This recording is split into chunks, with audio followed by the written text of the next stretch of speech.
Revelation chapter 13. This will be our part 2 of this chapter. So go ahead and open your Bible there, Revelation chapter 13.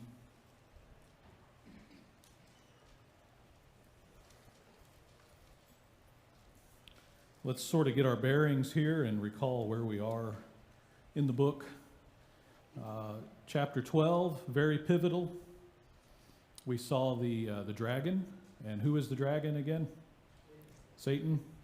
And what did we learn about Satan in chapter 12? As you get to the end of chapter 12, let's say, what is he trying to do? Yeah, get rid of Christians, making war against the saints. He's enraged, and yeah, I think he wants to eliminate Christians. You saw that the devil, he failed in stopping Christ when he was born, and he failed during this war in heaven, and he was cast out of heaven. He could no longer accuse us, so he was cast down. But then, as he goes to persecute the woman, he's thwarted again, and now he's trying to win by squashing the message of Christianity. Because if Christ dies on the cross as he did and brings salvation, but that message is forever snuffed out, this is how he's trying to win. And so as we got into chapter 13, we saw how the dragon is going to make war against the Christians. And how was that? Look at the first part of 13.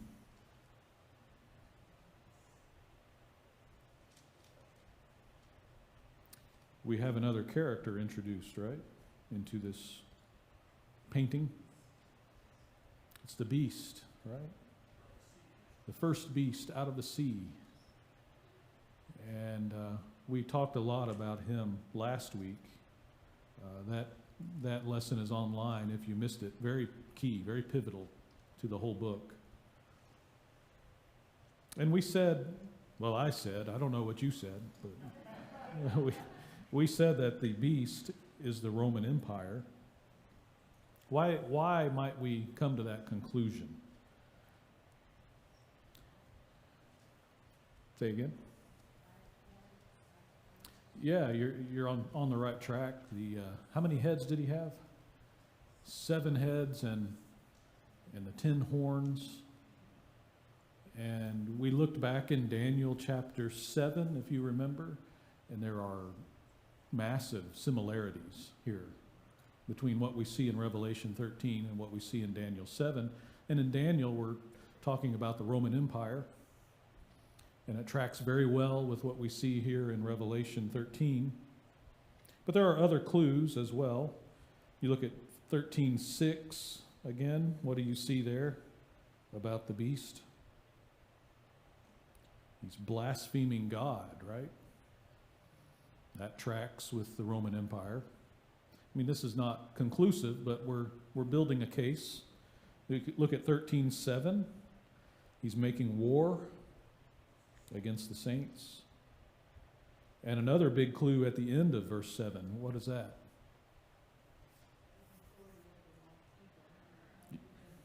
Right, authority over all the people, every tribe, every people, every tongue and nation. Well, who does that sound like at the time of the writing? It's the Roman Empire had authority over all of these. You look down at 13:8. We'll talk a lot more about this tonight. All who dwell on the earth will worship him. Everyone whose name has not been written from the foundation of the world in the book of life of the Lamb who has been slain. Is there a lot of emperor and empire worship in the Roman Empire? Oh yeah, so that tracks. So, it's starting to come together perhaps, but then we went over to chapter 17, and it gets even a lot more clear. One of our rules for Revelation is always keep reading. A lot of times it will explain what everything means. And we get that in chapter 17, thankfully. Look at chapter 17 and verse 7. And the angel said to me, "Why do you wonder? I will tell you the mystery of the woman and of the beast that carries her, which has the 7 heads and the 10 horns." So we're talking about the sea beast. And the angel says, "I'll tell you what this is about." Not only about the beast, but about the woman. And we didn't really talk about the woman last time, but just to kind of give you a preview, look down at verse 18. Who is the woman? Who does she represent?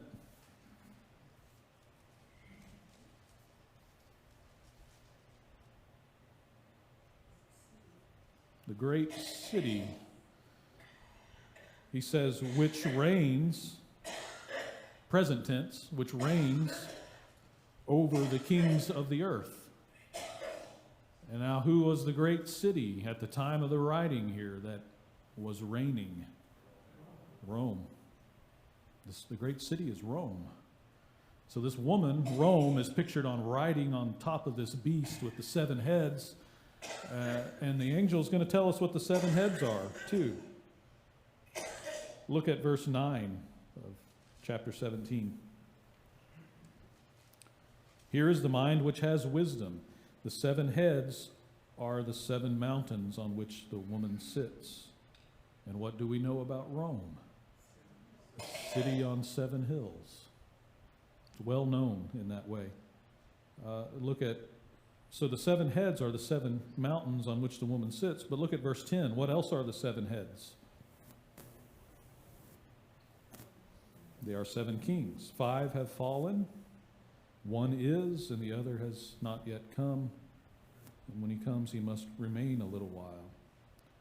It tells us a lot about the time of the writing of this book. Yeah. Tammy's reminding me of the slide that I had up last time.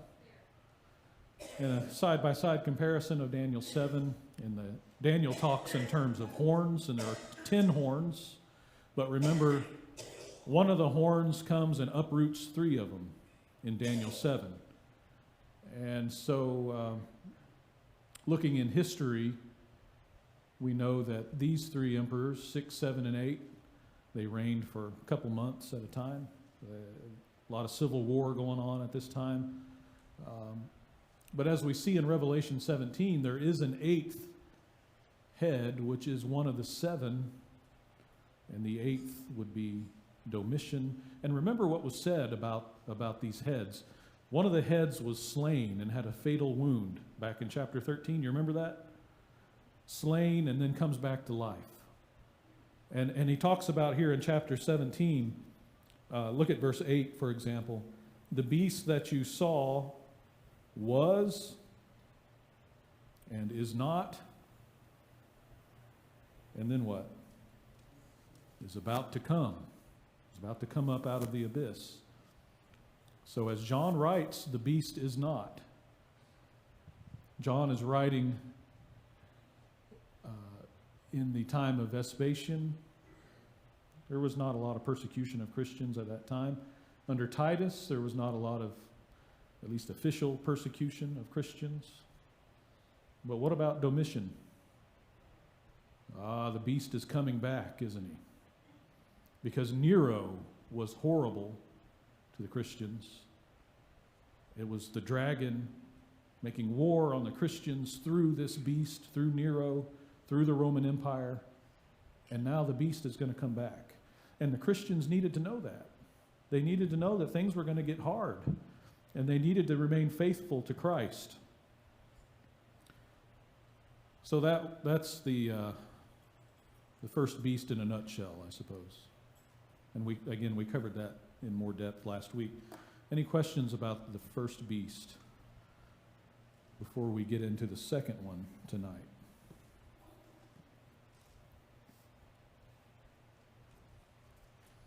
All right, come back to chapter 13.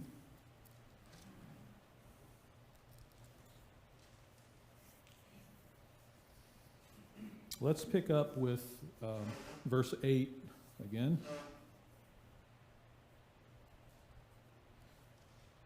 13, verse 8. All who dwell on the earth will worship him, the first beast. Everyone whose name who has not been written from the foundation of the world in the book of life of the Lamb who has been slain. If anyone has an ear, let him hear. If anyone is destined for captivity, to captivity he goes. If anyone kills with the sword he must be killed. Here is the perseverance and the faith of the saints.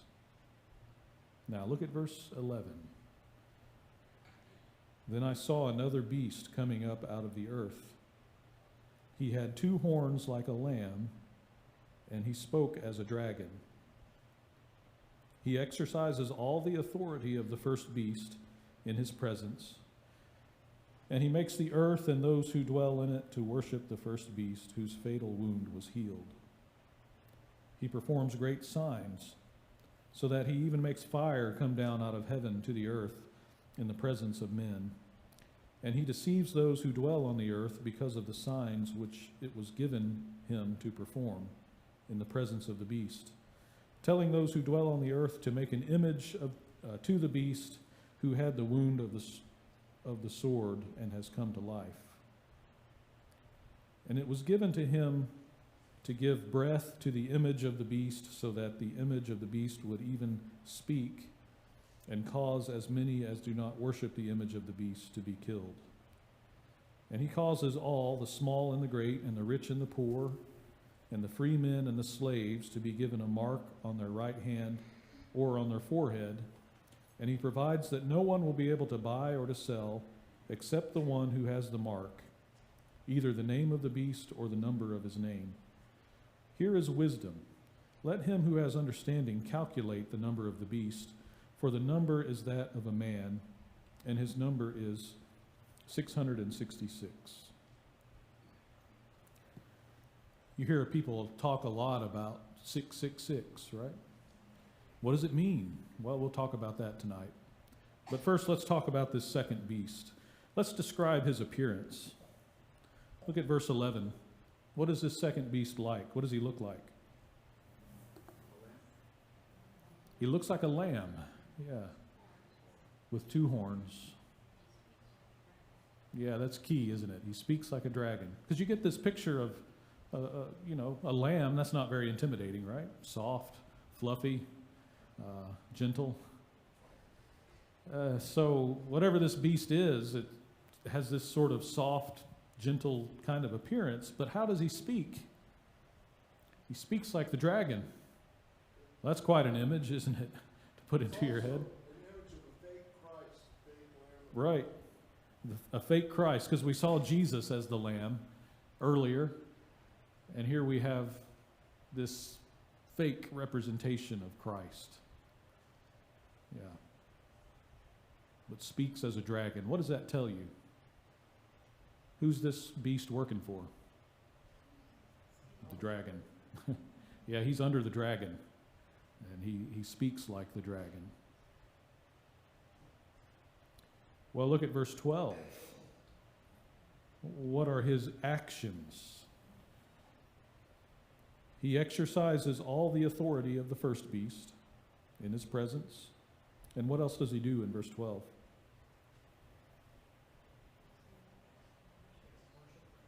Yeah, that's a big clue here. He wants everyone to worship the first beast, the Roman Empire. Okay, so this is his goal. Again, remember, the dragon is making war against the saints, and this is part of the war. They're going to be compelled to give worship to the beast. Patrick? I was saying the same thing. In 12, he is trying to stamp out Christmas, and the second beast is being raised up. That's the new, what wants to take over. He wants to put those in charge. Yeah, he's helping the first beast, isn't he? Right. Yeah, he's to make things like they want it to be. Yeah. As opposed to be Christian. Yeah, and he wants everyone to worship this beast. Well, does that kind of track with what you know of history? Well, we'll hold on to that thought. He makes all people worship the first beast. Look at verse 13. What else does he do? Yeah, great signs. Isn't that interesting? He performs great signs. Like what? Fire coming down from heaven in the presence of men. That'd be pretty impressive, wouldn't it?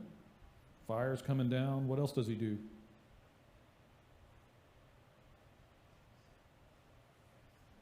Look down at 15. It's given to him. There's this image made of the beast, and what does he do? He gives breath to the beast so that the beast would speak. And he's causing those who do not worship the image of the beast to be killed. And this kind of thing is known from the ancient world. In fact, the apocryphal book, Bell and the Dragon, talks about tubes going up into an idol so that a priest standing where he can't be seen can give speech to the idol. And most Eagle Scouts can make fire come down from heaven too. Yeah, that's an interesting point. Russ is talking about Bel and the dragon, and the pipes, you said, that go up through the idols. Fire can come out through them. So it's trickery, right? Lies. It's definitely some kind of deception and lie. How were they doing this? Well, I don't know. But yeah, they're definitely doing it to deceive people. You know, it kind of reminded me of the magicians in Egypt when Moses goes to lead the people out, and they're in some way performing pretty credibly some of these miracles of Moses. Some of them, not all of them. Reminded me of Simon the magician in Acts chapter 8. What was he doing? Probably a magician, some kind of con artist, but people were very amazed with him.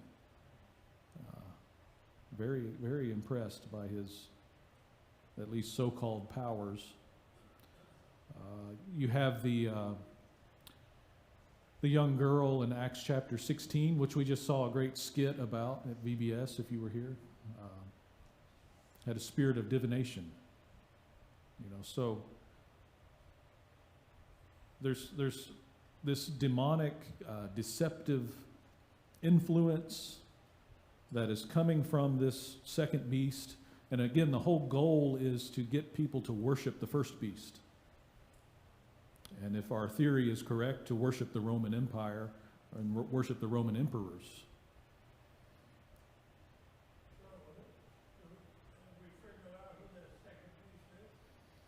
I think we're heading that way. Yeah. Yeah, I think we can get a good idea. Let's keep looking at the clues. Yeah, Steve. I mean, this is all, and you brought up some of the examples I was going to mention, but this is all validation. You go back to the book of Acts.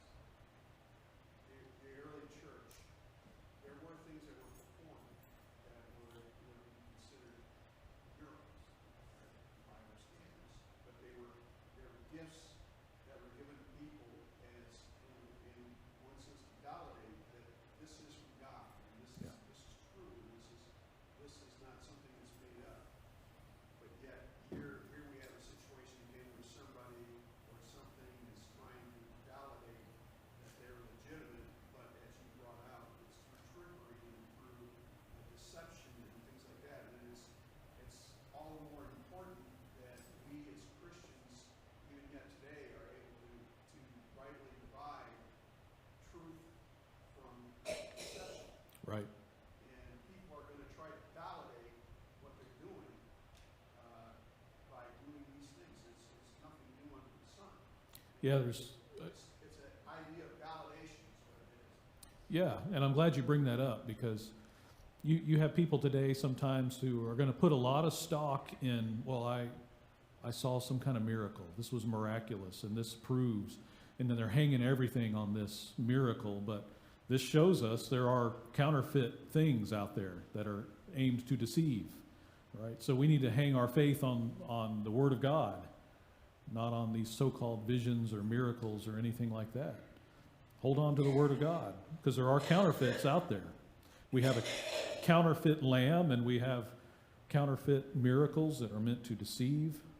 the people, and apparently it's working. We watched a talent show last night, and there were two magicians. One guy waved his hand, and we were floating around in the air, you know, and Yeah. then come back, you know, and just, what does that mean? Yeah. Easy to be deceived, right? He was kind of right in front of the judges, and they started thinking that. Yeah, it's amazing, really, what magicians can do. So look at verse 16 now. Any other comments about what we've seen so far? Look at verse 16. And he causes all, the small and the great, and the rich and the poor, and the free men and the slaves, to be given a mark on their right hand or on their forehead. All people have to receive this. Doesn't matter if you're rich or poor, whether you're free or a slave, you have to receive the mark on the head or on the hand, the right hand. Well, let's learn a little bit more about this mark. And he provides that no one will be able to buy or to sell except the one who has the mark, either the name of the beast or the number of his name. Well, where would this leave the Christians? If you don't have the mark of the beast, if you don't worship the beast, what can you not do? Comply or die. Yeah, comply or die. It's a great way to put it. Economic distress. Yes. This is control of the marketplace. Yes, economic distress. Think about your life, and if you couldn't buy or you couldn't sell anything, how hard would that make your life? What if you couldn't sell your labor? What if you couldn't buy food for your family? You know, the dragon is very crafty, he's very smart. And probably for most of us, we could say, well, if I were going to starve to death, I could handle that. But what if you're looking at your children and they're starving to death because you can't buy them any food? Well, just worship the emperor. You know, it's easy. Here this lamb comes along. It's, you know, we're not here to hurt you. We just want you to say Caesar is Lord and worship the emperor, and then everything will be fine. Is that a temptation for Christians? Oh, yeah. These are things that were soon going to take place that they needed to know, they needed to be ready for. This is going to be hard. How would you stay alive? How would you feed your family? There's great temptation here. Stop. Yeah. So can we point to a time in the near history of when this happened that had occurred for these Christians? Yeah. Because people will say that, you know, we're looking at this now, that, you know, the digital currency and things like that, and there may come a time, people in China, you know, you don't have your social media right, or you don't have it, you can't buy, you can't travel, you can't do this. So people will equate that to things that are happening now. Where can we point them back to where this has already occurred? Yeah, and you look back in history, and this did occur. So, for an example, in the trade guilds, even so, you would have a craft. You want to sell your labor. You want to sell your work. But if you want to be a member of this guild, you're going to have to worship the emperor. And if you're not, well, then you can't buy, you can't sell, you can't do any of this unless you're willing to worship the emperor. And we see in history that Rome had state priests that would set up these rules and enforce these rules. And, you know, you had to take a pinch of incense and throw it on the altar and say, Caesar is Lord. And if you don't, you're going to have to face some severe consequences, maybe even death, if you're not willing to do that. But it's going to severely affect you economically if you can't work, you can't buy, you can't sell. Now, it's interesting because people do say, well, this is happening in our life today. And I think that, as we've mentioned before, there are tactics out of the dragon's playbook that he uses throughout time. I think I'm getting ahead of myself, but you look at some of these totalitarian regimes where you cannot worship God. North Korea, as an example, from what I know of North Korea, you don't worship God, and that's going to cost you your life, or you're at least going to go into a labor camp or something like that. You worship your dear leader. You worship the state. You worship the head of the government, not God. And if you want to worship God, you're going to have to pay the price. So I think you see these tactics out of the dragon's playbook that have repeated themselves throughout time. Chadrick, did you have a thought?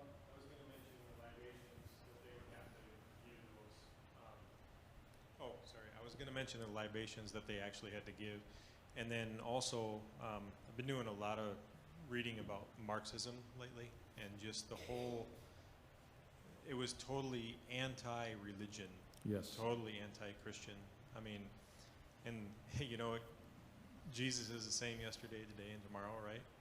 And Satan is also the father of lies from the beginning. And Yeah. I think he uses similar tactics. Now, I think this is about things that were going to soon take place, but I'm saying you can see similarities in things, how they play out. Deb? So you're saying that in Korea, people actually have to work in labor camps if they, that's okay, Bob.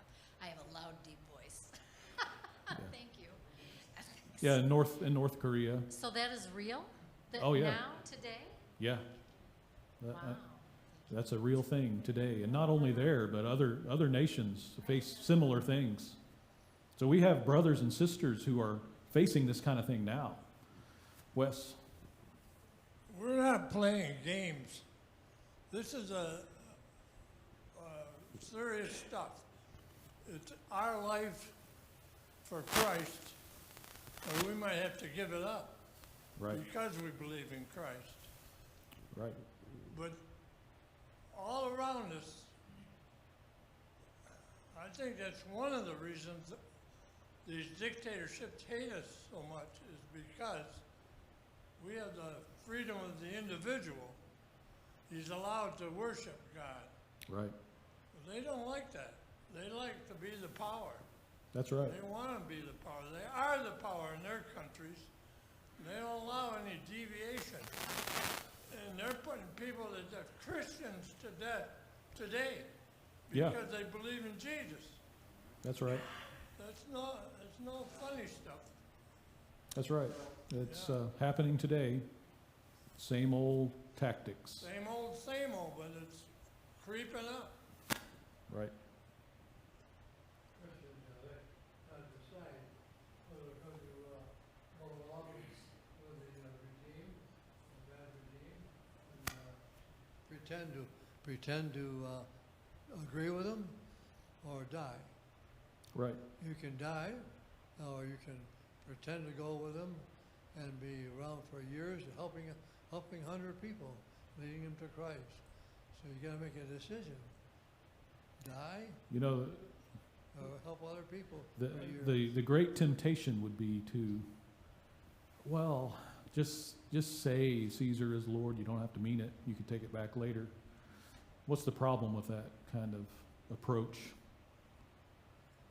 What if they kill you anyway? Then you've denied your faith, and they take your life anyway. And yeah, you got to draw a line there, don't you? And it could cost you your life. And as Wes said, it's very serious. But you've got to hold faithful to Jesus. Chapters about being hot and cold. He'd rather you had neither be hot nor cold. And he's talking about water. Right. And that's kind of what you're talking about here. Right. Got to hold on to Jesus. Don't be cold. Don't give in to the pressure, which would have been enormous pressure. Yeah. I don't want to belabor this, the points everybody's making here is valid, but to just share something. Back in the late 70s, I lived with a German family for 3 years. and the grandmother had been through 2 world wars. But anyway, we were talking, as we often did, around the dinner table at night, and I asked her about the rise of the Nazis in Germany. And to try to give you the Reader's Digest version of it, she said, well, they came along and they promised so much, and we had been down economically for a long time coming out of World War I, and they promised so much, and initially they produced what they promised. But as time went on, I mean, we know about the things that they did, and we know about the Holocaust and all that, but in German society itself, the Nazis had acquired control of the churches. They were the government and the church there are a lot closer than what they ever have been here in the States. But they gained control of that. They gained control of this, and it was a matter of you served the state, and Right. you served the Fuhrer, and if you did not do that, then the results were similar to what happened to those who got sent to the concentration camps. You got sent off to a work camp. They had taken control of the children, and they were getting the children prepared for this leader worship, if you will. And she said, by the time all this stuff started, it was a little bit at a time, but by the time you realized what was going on, it was too late. Right. It was too late, and it was a total control of everything that you did. And if you didn't cooperate, you get back to things like you didn't get a job, you didn't do this, you couldn't do that, and Right. so it's real. It happens, and it happens over and over and over again. I mean, we can go through history and see it. Yeah, the Soviets, The Communist Soviets, China, the Nazis, sure. all of these totalitarian regimes are very against God. And, you know, what you were saying there, it reminded me that this second beast looks like a lamb, but really speaks as a dragon and may promise great things, promise nice things. We're going to turn everything around, but the dragon is behind it. And they can use the quote unquote church in this case, at least Yeah. in Germany, to do it. Right. Patrick? I was thinking about the religious persecution, and that's extreme, and we know those things are extreme around the world. But we can liken it still to all the things that we go through.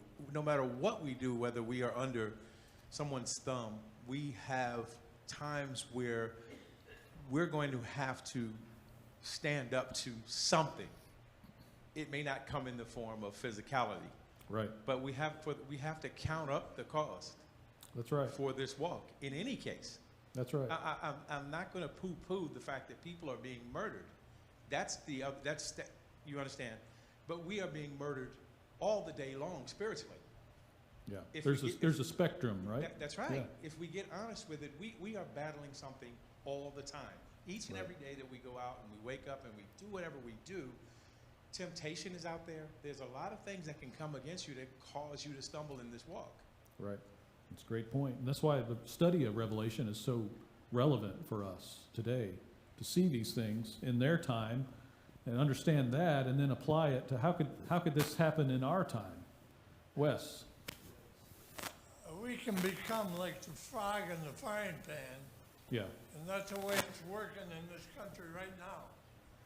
It's Yeah. starting, it has been going on quite some time. It's just creep by creep by creep by creep. The heat keeps being turned up little by little. Mhm. So we got to be aware that we're in a war, in a spiritual war. And we've talked a lot about these Which Marxist. turns out to be very physical at times. Yes, it does. We've talked a lot about tonight these Marxist regimes, and guess what's on the march again? You know, not just here, but all over the world. And it's kind of trendy and kind of promises a lot of things that people will fall for, but it's not good. It's not good. It's anti-God. So let's go ahead and try to put a name on this second beast. When we add all of these clues together, speaks as a dragon, he has the authority of the first beast of the Roman Empire, causes people to worship the first beast, And if you want to put a name on this, I would say some people put it as the cult of emperor worship. Or another way to say that would be the state religion of Rome.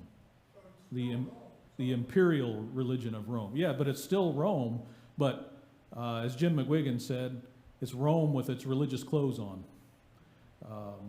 It's Rome acting through religion, state religion, false religion, to get to the saints.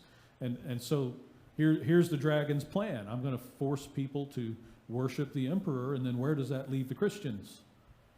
Well, then they're going to have to make a decision. And if they say, no, I can't do that, then this is a method of him wiping Christians out, making war against them. Chadrick. I have a question, Scott.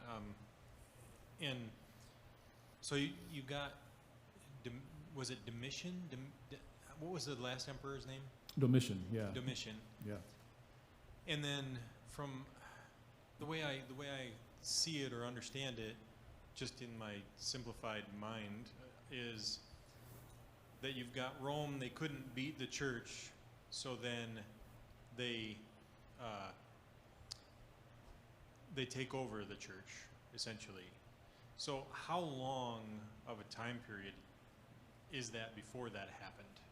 Like how many hundreds of years, or Between what again? between Rome persecuting the church and then taking control of the church?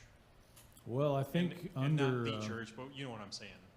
yeah, that's a good question. I don't know if I could put a date on it. I would say under Domitian, it probably was starting to happen already, and he sort of kicks off like a 200-year period of persecution, and I think you would see it all through there. But check me on that about the timing. Can I give another perspective that hasn't been kind of viewed? Sure. When you go to the Titus and his father, those are the two that did the assault on Jerusalem and Israel in the temple. When they destroyed Yeah, Titus was a general. Yeah. According to the prophecies that was to take place, the temple was going to be destroyed, but they were also told that the Messiah would come during that time period. The Jews were told this.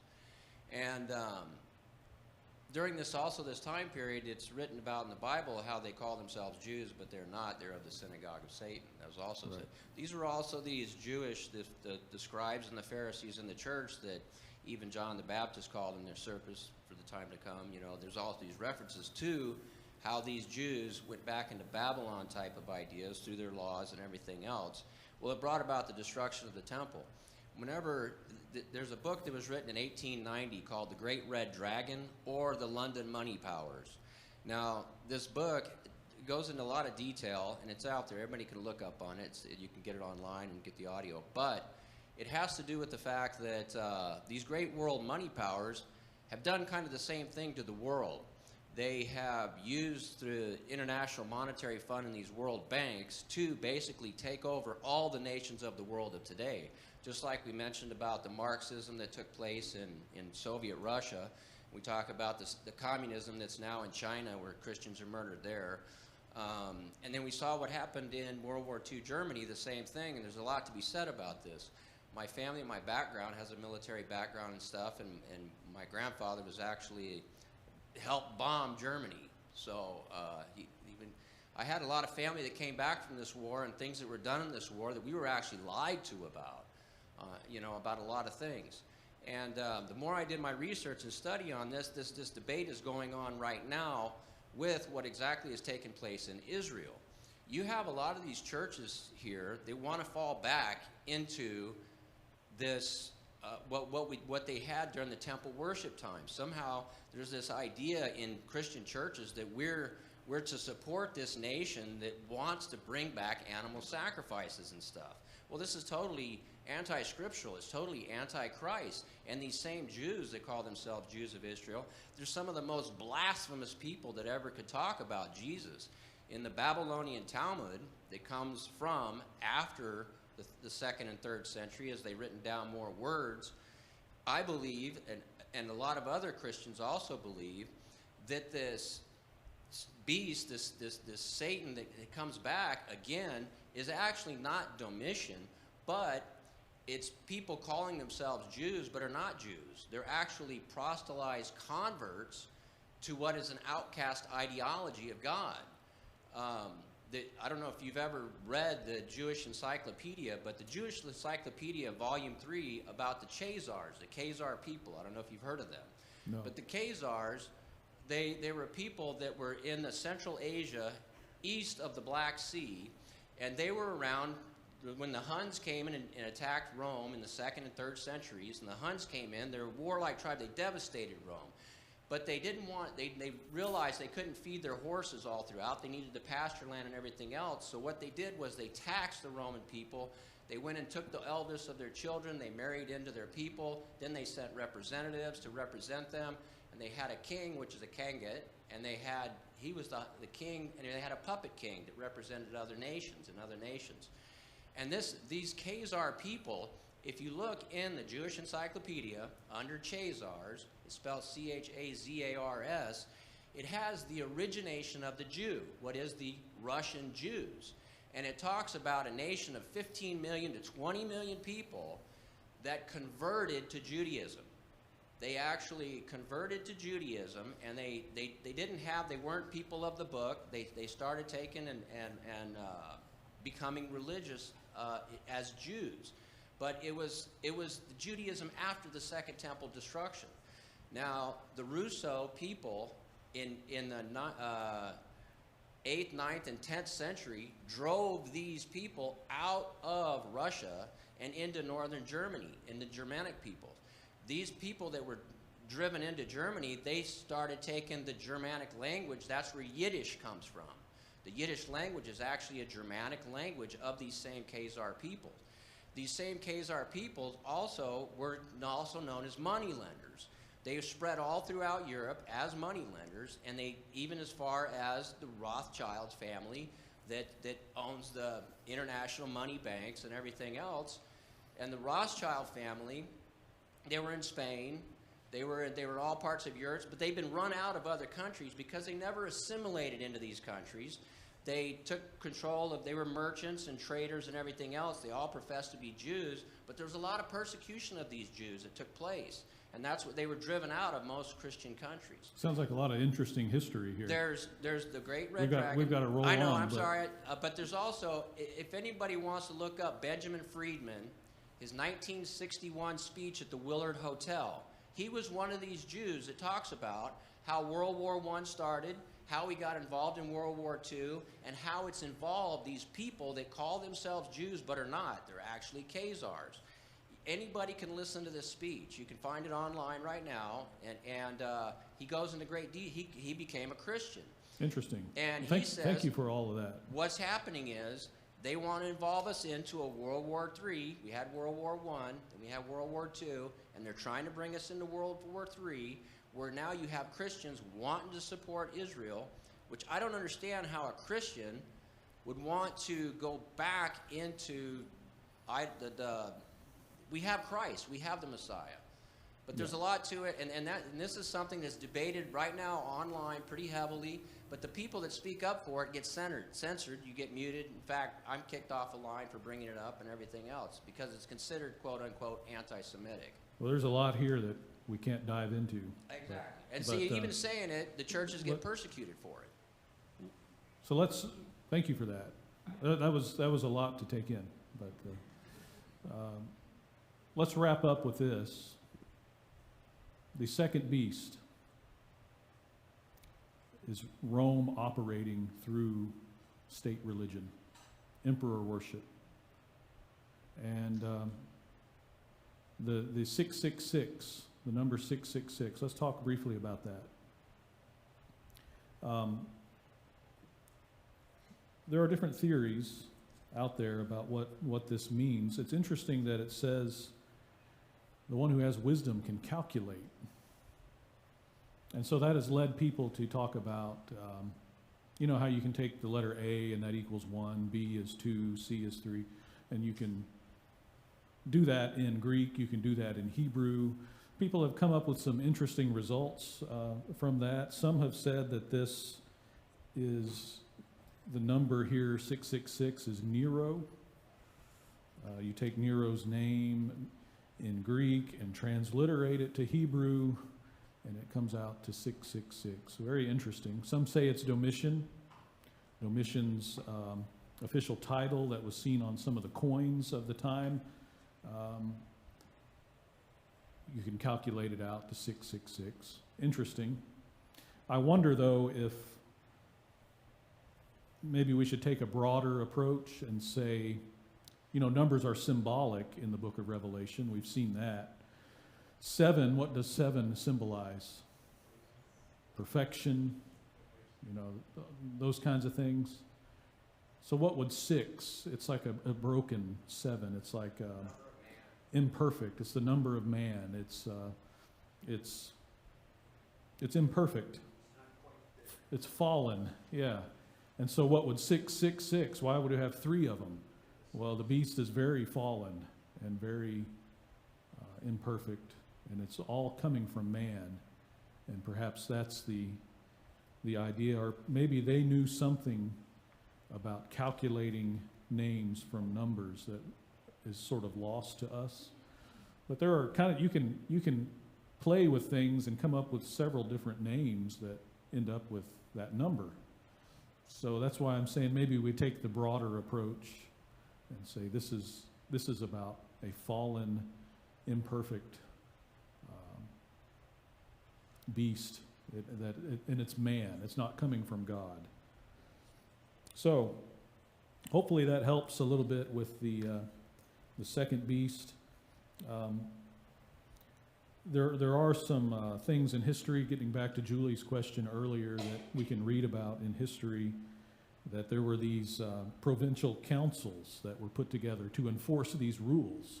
And you can read about those in history. And look, if you're not going to worship the beast, you're in big trouble. Now, think about how that applies to us today. We'll talk about that a little bit next time. How can you prepare yourself in case this tactic from the dragon is repeated in our time? How can you be ready to stand firm and to not deny your Lord in the midst of this terrible pressure that they were facing? We'll have to wrap it up there. I'm 5 minutes over. Let's pray together before we dismiss.